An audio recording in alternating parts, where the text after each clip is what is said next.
할렐루야. 하나님을 찬송합니다. 하나님 말씀 꿀송이 보약 큐티 성경 공부 시간입니다. 오늘은 21년 2월 23일 화요일입니다. 신명기 19장에서 21장 말씀까지 공부하도록 하겠습니다. 오늘의 본문의 말씀에 보면은 신명기 20장에 전쟁에 참가시키지 말고 전쟁터에서 집으로 돌려보낼 자들에 대한 아주 흥미로운 말씀이 있습니다. 일단 어떤 자는 전쟁에 왔더라도 다시 집으로 돌려보내라고 했냐면, 집을 새로 지었는데 낙성식을 하지 못하고 갑자기 군에 소집되어 나온 자, 새 집을 지었는데 그 집을 제대로 누리지도 못하고 낙성식도 못하고 갑자기 군에 소집이 돼서 나온 자는 집으로 돌려보내라는 것입니다. 그 다음에 포도원을 만들고 그 과실을 먹어보지 못한 채 전쟁터에 불려 나온 사람, 이런 사람도 다시 집으로 돌려보내라고 하십니다. 그 다음에 여자와 약혼을 하고 아직 신혼을 누리지 못한 자, 또는 결혼 예식을 올리고 1년이 아직 안 된 자, 결혼을 하고 아직 신혼인데 1년이 채 안 된 그런 신랑은 집으로 돌려보내라 하십니다. 이런 신명기 20장의 말씀을 읽으면 우리 하나님은 정말 여유가 있으시더라, 우리 하나님은 정말 여유가 있으시다 하는 그런 생각이 들죠. 자신이 있으시니까 하나님은 그 군인들의 숫자에 연연하지 않고 전쟁에 집중하지 못할 이유가 있는 사람들은 아예 처음부터 전쟁에 참여시키지 않고 집으로 돌려보내시는 것입니다. 특별히 전쟁을 두려워하는 자들은 오히려 사실 전우들의 사기를 꺾을 수가 있고 군대 사기에 악영향을 미칠 수가 있잖아요. 차라리 없는 것이 도움이 될 때가 많습니다. 신명기 20장 3절은 제사장들이 전쟁에 임하는 군인들에게 일러주는 지침이 기록되어 있습니다. 제가 읽어드립니다. 신명기 20장 3절, 말하여 이르기를, 이스라엘아 들으라. 너희가 오늘 너희의 대적과 싸우려고 나와왔으니 마음에 겁내지 말며 두려워하지 말며 떨지 말며 그들로 말미암아 놀라지 말라. 이게 참 나약한 사람의 4종 세트예요. 하나님께서 쓰지 않는 사람, 전쟁을 해서는 안 된 사람, 믿음 없는 사람의 4종 세트 심리가 뭐냐? 겁을 내고 두려워하고 떨고 놀래 자빠지는 거죠. 이게 4종 세트예요. 겁내고 두려워하고 떨고 놀라 자빠지는 거예요. 마음에 겁내지도 말고 두려워하지도 말고 떨지도 말고 놀라지도 말라. 쫄지 마라 그 말이죠. 오늘날로 표현하자면, 오늘날의 표현식으로 하자면 쫄지 말라. 사실 전쟁터에서는 누구나 인간이라면 본능적으로 두렵겠잖아요. 겁이 나겠잖아요. 떨리겠잖아요. 놀라겠잖아요. 그 적군들 때문에. 그런데 하나님이 제사장들을 통해서 전쟁에 임하는 자들에게 4가지 하지 말고, 겁내지 말고 두려워하지 말고 덜덜 떨지 말고 저 적군들 때문에 놀래 자빠지지 마라. 그게 신명기 20장 3절에 이스라엘 군인들에게 제사장이 하는 말씀입니다. 우리가 여호수아를 읽을 때에도, 여호수아 성경에도 여호수아에게 하나님이 1장에 보면 마음을 강하게 하고 담대히 하고 두려워하지 말고 놀라지 말라, 그것을 강력하게 하나님이 새로 지도자된 여호수아에게 요청했잖아요. 이로보건대 전투에 임하는 하나님의 군사들은 가장 중요한 덕목이 뭐냐? 마음을 강하게 먹고 담대하고 떨지도 말고 쫄지도 말고 놀라지도 말고 자빠지도 말고 기절하지도 말고 강하고 담대해야 한다는 것입니다. 이것이 가장 중요한 그리스도인 군인으로서의 덕목이라. 두려워할 때 우리는 믿음을 구사할 수가 없어요. 믿음을 구사하지 못하면 역사가 일어나지 않은 것이 기독교 원리입니다. 네 믿음대로 될지어다, 이렇게 주님은 말씀하시기 때문에 우리가 믿음을 가지려면 두렵고 떨면은 하나님에 대한 믿음을 가질 수가 없어요. 신약성경에 예수님은 그 병든 아이가 예수님께 나와서 무언가를 선생님 할 수 있거든, 좀 우리 아이 좀 살려주시고 뭔가 좀 해주세요. 그럴 때 예수님이 할 수 있거든이 뭔 말이냐, 할 수 있거든이 무슨 말이냐, 믿는 자에게는 능치 못함이 없느니라. 마가복음 9장 23절에 분명히 말씀하죠. 할 수 있거든이 무슨 말이냐, 믿는 자에게는 능치 못함이 없느니라. 하나님을 믿으라 이거죠. 담대하고 두려워하지 말고 하나님을 믿고 나아가라. 내게 능력 주시는 자 안에서 내가 모든 것을 할 수 있느니라. 내게 능력 주시는 자 안에서 내가 모든 것을 할 수 있느니라. 빌립보서 4장 13절 말씀. 사도 바울은 내게 능력 주시는 주님 안에서 내가 모든 걸 할 수 있다 말씀 고백했습니다. 예. 그래서 저와 여러분 오늘 신명기 20장 성경 공부하면서 혹시 두려운 일들이 있습니까? 겁나는 일이 있습니까? 저도 개인적으로는 참 마음이 좀 소프트하고 남하고 싸움을 해도 싸움을 잔인하게 잘 못하고 저버리기가 쉽고요. 그리고 제가 물건을 살 때 우리 집사람이 가능하면 저한테 물건 사는 걸 잘 안 맡기는 것은 제가 물건 값을 못 깎아요. 짠하고 미안하고 저 사람도 묵고 살아야 되는데 싶으니까 그냥 그렇게 그냥 악착같이 깎아야 되는데 그걸 못 깎아요. 아주 제가 성격이 아주 무릅니다. 물러 터졌어요. 이렇게 뭔가 강하지 못하고 약한 나지만 하나님을 섬기고 신앙생활하고 복음 전하고 하나님 일하는 일에 있어서는 강하고 담대해야 됩니다. 강하고 담대해야 됩니다. 어려운 일이 생기면은 그것 때문에 겁먹고 쫄아서 도망가고 그러지 말고 돌파를 해야 된다. 브레이크 스루를 해야 된다. 돌파하고 예수 이름으로 전진하고 나아가고, 안 되면 철야기도 하고, 안 되면 금식기도 하고, 합심해서 기도하고, 철야기도 금식기도 합심기도 모든 것을 다 동원해서 믿음으로 돌진해야지, 하나님을 섬기고 복음 전하는 일에 있어서 쫄고 두려워하고 그래서 못하고 그러면 안 됩니다. 하나님께서 정말 하나님이 기뻐하신 일이라면 믿음으로 전진하려고 예를 썼더니 하나님께서 수많은 기적을 많이 맛보게 해주시고 하나님의 채워주시고 하나님이 돌봐주시고 하나님께서 역사해 주시는 그런 하나님의 역사들을 날마다 이 선교 현장에서 경험하게 됩니다.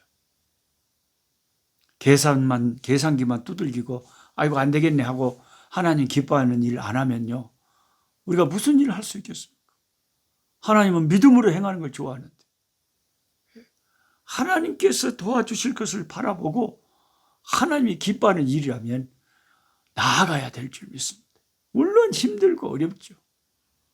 제 아내가 제가 일을 저질러 놓으면 뒤에서 수습하느라고 참 고생도 많이 하고 눈물도 많이 흘리고 기도도 많이 하지만 어쨌든 하나님이 기뻐하신 일이라면 한번 해보자. 빚을 내서라도 한번 해보자. 하나님이 이걸 기뻐하신 일이라면, 하나님 나라에 유익이 되는 일이라면 믿음으로 한번 설계를 하고 비전을 가지고 꿈을 가지고 한번 나아가 보자. 하나님께서 어떻게 역사하시는가 보자. 그리고 나아갈 때 하나님의 길을 탁탁탁 열어주시고, 그런 역사들이 너무 선교 현장에서 재미가 있습니다. 교회를 개척하고 복음을 전하고 잃어버린 영혼들 건져. 최근에 제가 이번에 남아공에 이 코로나 와중에 와가지고 우리 아프리카 흑인 목사님하고 같이 사설부그라고 하는 남아공에 한 도시가 있어요. 거기에 이제 빈민촌이 새로 생겼는데 전기도 없고 물도 없어요. 거기에 이제 우리 저하고 아주 친근한 내 제자 중에 제자 같은 우리 모세 목사를 제가 격려를 한 거예요. 저기 가서 개척해라. 모든 필요한 것은 내가 다 책임져 줄 테니까. 한 가정 한 가정 전부 찾아가서 마스크 나눠주면서, 마스크를 한국에서 목사님들이 교회에서 많이 공급해 주셨거든요. 이 마스크 주면서 전도해라. 그리고 여기 교회 세운다고 해라. 그랬더니 하나님이 여러 가지 손길을 통해서 교회를 개척할 수 있도록 지원이 들어오고, 또 마을 사람들이 우물을 원한다고 해서 그 우물이 없으니까 교회에다가 우물을 파가지고, 그래서 지금 크게 예배당을 짓고 우물을 파고 있습니다. 근데 벌써 예배를 드리는데 이 코로나 와중에도 한 30명 정도가, 그 영혼들은 그 교회가 없었으면 어디 가서 예배 드릴 데도 없고 하나님을 경배하지도 않았을 건데, 거기 교회를 개척함으로 인해서 그 30명의 영혼들을 보니까 얼마나 제가 보람이 있고 기쁘고 감사한지. 할렐루야. 이 한 영혼이 전하보다 귀한데, 이렇게 추수할 곡식이 많다니 얼마나 감사한가. 이제 곧 100명 돌파할 줄 믿습니다. 한국은 개척교회에도 그렇게 전도가 잘 안 돼요. 근데 이렇게 가난한 아프리카 같은 데는 추수할 곡식이 막 익어가지고 떨어진다니까요. 그래서 벌써 시작하자마자 30명이 나오고, 앞으로 이제 스피커 같은 거, 마이크 같은 거, 그런 시설 조금만 도와주고, 또 의자 갖다 놓고, 또 우물로 전도하고 마스크로 전도하고 열심히 또 전도하다 보면 금방 100명 찰 줄 믿습니다. 제가 우리 모세 목사한테 그래서 100명 채우면 내가 마이크, 스피커, 사운드 시스템 다 해준다. 100명 되기 전까지 네 목소리로 외쳐라. 그래 지금 참 재미있게 하고 있습니다. 여러분, 하나님의 영적인 싸움을 할 때요, 뒤로 물러나면 안 돼요. 쫄면 안 돼요. 내가 가진 것이 없으니까 못하겠다 그러면 안 돼요. 그냥 빚내서라도 해야지. 그렇게 하다 보면 하나님이 다 메꿔주시고 채워주시고 도와주시는 거예요. 하나님이 역사하시는 거예요. 하나님 기뻐하시는 일에는 강하고 담대하게, 겁내지 말고 쫄지 말고 두려워하지 말고 놀라지도 말고 강하고 담대해야 됩니다. 그 다음에 이제 신명기 21장에 보면 범인을 모르는 살인사건, 참 성경을 읽다 보면 별의별 스토리가 다 있어요. 범인을 모르는 살인사건이 벌어졌어요. 우리 마을에 누가 죽었는데 누가 죽였는지를 전혀 모르는 거예요. 그냥 시체가 들판에서 발견된 거예요. 아무도 본 사람이 없어요. 자, 이럴 때 어떻게 해야 되느냐 하는 것을 신명기 21장에 하나님이 모세를 통해서 말씀해 주십니다. 일단은 미결 상태로 방치해서는 안 된다는 것입니다. 사건이 발생한 장소에서 제일 가까운 성읍의 장로들이 책임을 지고 최선을 다해 범인을 수사하고, 그래도 알 수 없으면 속죄의식을 거행하여 그 사건을 처리해야 합니다. 여기서 우리는 살인의 경우 어떤 방식이든지 그 피 흘림에 대한 대가를 지불해야 한다는 것을 알 수가 있고, 하나님이 얼마나 생명을 존중하고 중요하게 다루시는 분인가를 생각하게 됩니다. 미결 살인사건의 속죄를 위해서 성읍의 지도자 장로들은 어린 암송아지를 택하여 꼴짜기로 끌고 가서 목을 꺾어 죽입니다. 이때 레위 지파 제사장들이 반드시 입회해야 됩니다. 송아지의 목을 꺾는다는 것은 붙잡히지 않는 살인자에게 내리는 징벌을 상징하는 것입니다. 그 후에 장로들은 손을 씻고 맹세하기를 자기 마을 사람들은 이 사건과 관계가 없고 그 장면을 목격한 사람도 없다고 증언을 해야 했습니다. 왜 하나님은 미제 살인 사건을 이렇게 처리하도록 명하셨을까요? 그냥 가만 놔두면 될 건데 왜 하나님은 반드시 그것을 이렇게 처리를 해야 된다고 하십니까? 그것은 살인의 범죄가 이스라엘 사회 전체의 공동체 전체의 공동 책임이 있다는 것을 강조하기 위함이죠. 오늘날 보통 사람들은 내 개인의 일이 아니면 아무리 불의한 사건이 일어나도 수수방관하는 경우가 많잖아요. 그러나 예수 믿는 저와 여러분 우리 그리스도인들은요, 사회에서 일어나는 사건에 대해서 교회의 책임을 통감하고 그 처리에 동참하는 것이 성경의 가르침입니다. 오늘날 많은 교인들이 이기적이고 자기 교회밖에 모르고 역사의식도 없고 정의감도 없는 그런 사회, 정의감도 없는 그런 교인들이 그런 교회가 돼가지고 사회에서 지탄을 받게 해요. 누구보다 교회는 사회의 불의에 대해서 한가하고 서리빨 같은 시민의식을, 역사의식을 가지고 우리 민족의 앞날을 선도해가는 크리스찬들이 되어야 됩니다. 3.1 독립만세 사건 때 이 일을 주도한 33인의 민족 대표 중에 3분의 2가 기독교인이었다는 사실은 여러분 잊어버리면 안 됩니다. 그러니까 옛날 초창기에 우리 초창기 신앙의 선배들은 민족의식, 조국을 사랑하는 것이 너무 확고했고 조국을 위해서 목숨까지도 내놓고 독립군으로 활동하며 독립군 자금을 수없이 제공한 사람들이 우리 민족의 그리스도인들, 예수 믿는 사람들이었다는 거죠. 그 당시에는 세상 사람들이 교회를 함부로 낮게 보지를 못했죠. 교회가 참 대단하구나. 역시 교회는 다르구나. 그렇게 생각할 수밖에 없었다는 겁니다. 예수님을 어려서부터 믿었던 시인 윤동주가 있습니다. 연세대학교, 지금도 서울의 연세대학교 캠퍼스에 가보면 윤동주가 연세대 이전에 연희 전문학교를 나왔기 때문에 윤동주 그 비석도 있지 않습니까? 윤동주 시인이 신사참배가 안 하고 신사참배를 거부하고 자기가 다니던 숭실중학교가 폐교가 되버려요. 그래서 할 수 없이 고향 용정으로 돌아가서 민족의식을 담은 글들과 시를 잡지에 게재하며 힘없는 우리 동족들을 위로하고 독립의식을 일깨웠습니다.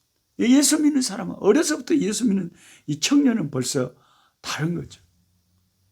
대학을 연희 전문학교를 나오고 동경의 리꼬대학 영문과에 입학한 그였는데 독립운동을 모의했다는 제명을 씌워서 일본 순사들에게 잡혀가 갖은 고문을 다 당하다가 감옥에서 꽃다운 20대 그 청춘에 그 목숨을 잃었지 않습니까? 제가 책에도 적어놨지만 그 유명한 윤동주의 시 한 편을 오늘은 좀 읽고 진도를 나가야 될 것 같습니다. 별을 해는 밤이라는 시가 있습니다. 계절이 지나가는 하늘에는 가을로 가득 차 있습니다. 나는 아무 걱정도 없이 가을 속의 별들을 다 헬 듯합니다. 가슴 속에 하나둘 새겨지는 별을 이제 다 못 해는 것은 쉬 아침이 오는 까닭이요 내일 밤이 남은 까닭이요 아직 나의 청춘이 다하지 않은 까닭입니다. 별 하나의 추억과 별 하나의 사랑과 별 하나의 쓸쓸함과 별 하나의 동경과 별 하나의 시와 별 하나의 어머니, 어머니, 어머님. 나는 별 하나의 아름다운 말 한마디씩 불러봅니다. 소학교 때 책상을 같이 했던 아이들의 이름과 폐, 경, 옥 이런 이국 소녀들의 이름과 벌써 애기 어머니 된 계집애들의 이름과 가난한 이웃 사람들의 이름과 비둘기, 강아지, 토끼, 노새, 프랑시스 잠, 라이너 마리아 릴케 이런 시인의 이름을 불러봅니다. 이네들은 너무나 멀리 있습니다. 별이 아스라이 멀듯이. 어머님, 그리고 당신은 북간도에 계십니다. 나는 무엇인지 그리워 이 많은 별빛이 내린 언덕 위에 내 이름자를 써보고 흙으로 덮어버렸습니다. 나는 밤을 새워오는 벌레는 부끄러운 이름을 슬퍼하는 까닭입니다. 그러나 겨울이 지나고 나의 별에도 봄이 오면 무덤 위에 파란 잔디가 피어나듯이 내 이름자 묻힌 언덕 위에도 자랑처럼 풀이 무성할 거이다. 윤동주 시인은 자신의 죽음을 예감한 듯이 이런 시를 썼습니다. 이처럼 앞서간 우리 민족의 신앙의 선배들은 자기의 하나밖에 없는 청춘 생명도 우리 민족과 조국을 위해서 바쳤던 사람들이 많았습니다. 오늘 한국 교회의 기독교인들이 개독교란 욕을 먹으면서 사회에서 지탄받는 한심한 우리의 저하상을 생각하면 부끄럽기 짝이 없습니다. 어떤 사람들은 교회 말만 들어도 치가 떨린다고 합니다. 이런 코로나나 민족의 위기와 여러 가지를 겪으면서 교회가 사회에 보여주는 모습은 이기적인 모습, 교회 자체를 위한 모습에 급급하지 정말 이 사회 사람들이 감동할 만한 이런 팬데믹 위기 상황 속에서 한국에 있는 교회들이 이렇게 사회에 봉사하고 이웃을 섬기고 자신들을 희생해서 이웃 사람들을 섬기는구나 하는 그런 모습을 못 보여주고 오히려 교회가 거꾸로 불신자들이 혀를 차면서 교회라면 치를 뜨는 이런 상황이 된 것은 저 같은 이 교회 지도자들의 책임도 크고 우리 교인들의 이기적이고 공동체 의식, 사회 의식, 민족 의식이 너무 부족한 것을 깨닫고 우리가 신앙의 색깔이 너무 그냥 은사 주여 하다 보니까 너무 생각 없는 신앙인으로 우리가 교회 생활을 하고 있는 거 아닌가 하는 생각을 하게 됩니다.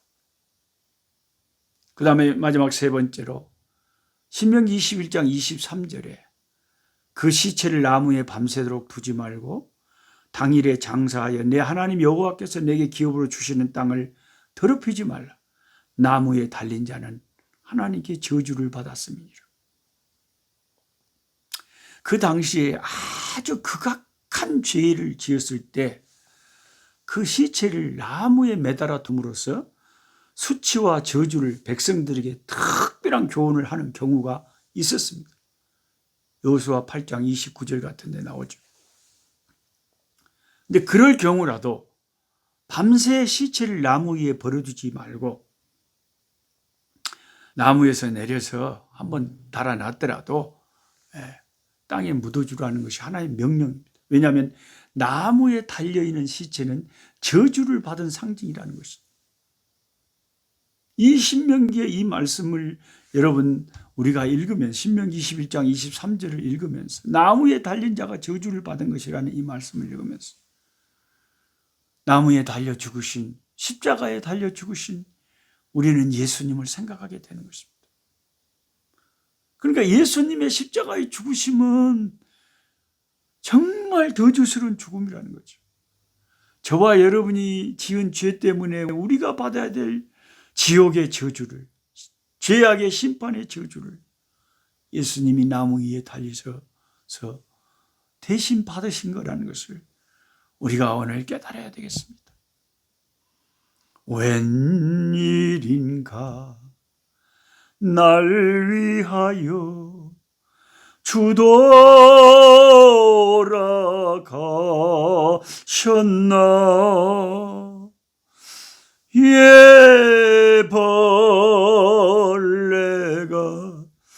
큰 날 위해 큰해 받으셨나.